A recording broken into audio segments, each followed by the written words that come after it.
what's going on with the market and what's the impact of the interest rate on the market and on people. I'll give you the details in 2 little seconds. Hi everybody, Rock St-Jacques, Realtor with Remax Direct from the Rock St-Jacques Realtor team.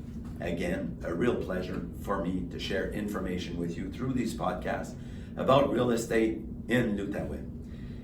And I do this because real estate is part of probably your most important part of your investment portfolio.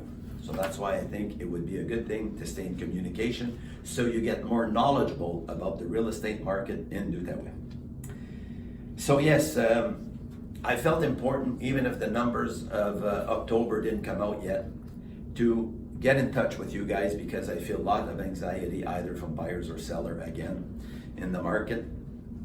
And I think it's important to take time to reassure these people that everything's on track and what's happening is normal. And I will give you facts for you to understand this. Real estate is cycles. And right now we're in a new cycle. And it's okay, you're gonna see, I did numbers from 2017, 5 years back, to give you a bit of an idea what the curve is doing. And if we project 5 months further, then it will give you an idea where it's going. And it will be able to reassure you.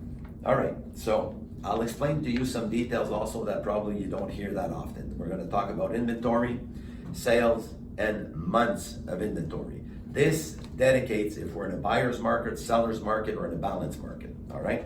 So 2017, the inventory of properties available in l'Outaouais was this is October 2017, was 2,933. We had 303 sales, which means we had 9.6 months of inventory.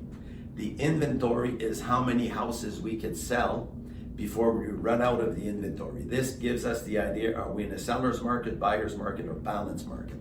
A balance market is between 8 to 10 months of inventory. We are at 9.6. So in 2017, we were heading towards the end of the balance market. Before the balance market, we were in a buyer's market. 2008, 9, 10, 11, 12. All right? But I don't want to go up to there because it takes me lots of time to go see these statistics, and obviously I don't have a research team full-time working for me to do this. So we went up to 2017. Now we go in 2018. So 2018, October, inventory went down from 2933 to 2592. So there's a bit less inventory. And sales went up, 432 sales in October 2019. So we have 6.6 months of inventory. We're in the beginning of a seller's market, okay, 2019. And obviously this is before the crazy years of 2020 till mid-2022, which was the pandemic era. But still, in the pandemic era, 2019, 2019, sorry. 1883 inventory, 1883 properties for sale in l'Outaouais, 432 sales, 4.35 months of inventory. See, we're getting into a more aggressive seller's market. But where it really shifts, it's October 2020, 1,058 inventory. Inventory dropped from 17 to there to almost 3 times. Sales went up 595. That was the peak month of October in the whole era of the pandemic. 1.7 month of inventory. We're definitely in a seller's market. 2021 inventory goes down again, 775, 476 sales, 1.6 months of inventory, still in a seller's market. What happened this year?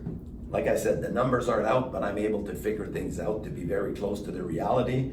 So 2022, inventory, 1777. Inventory is going up. We've been saying that for the last 3-4 months, which is normal. 415 sales. That is pretty good sales. We're almost like the month of October in 2019, which was a great month. And 4.2 months of inventory. We are still in a seller's market.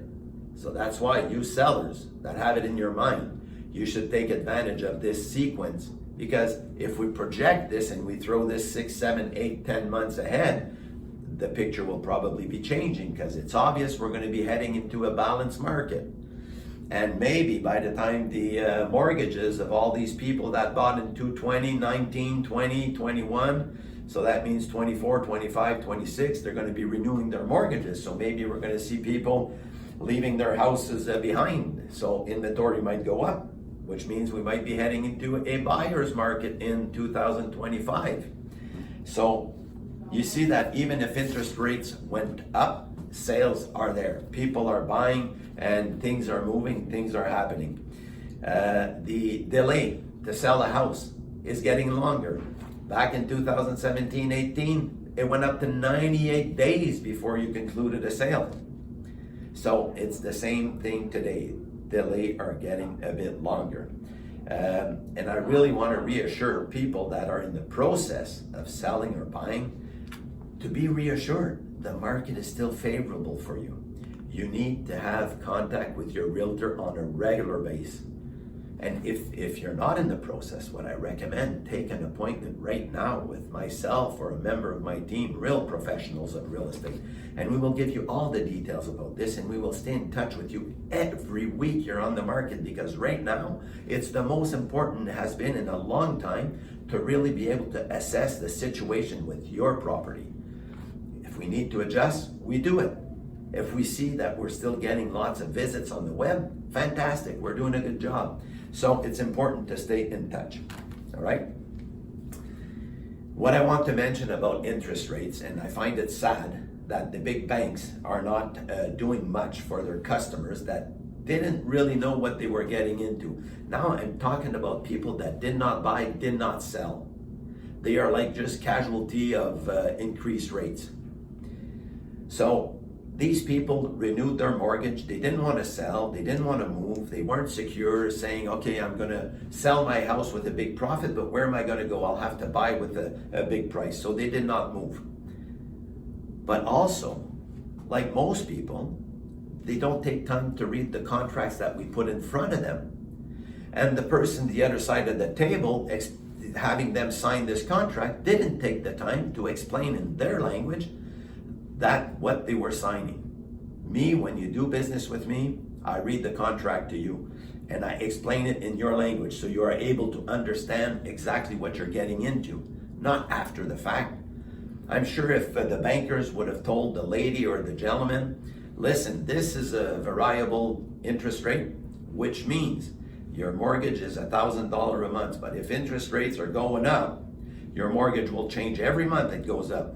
Oh, maybe the people will say, oh, no, I don't want that. Okay, well, we have another product where we keep your monthly payment at $1,000, but the loan might be extended of a year.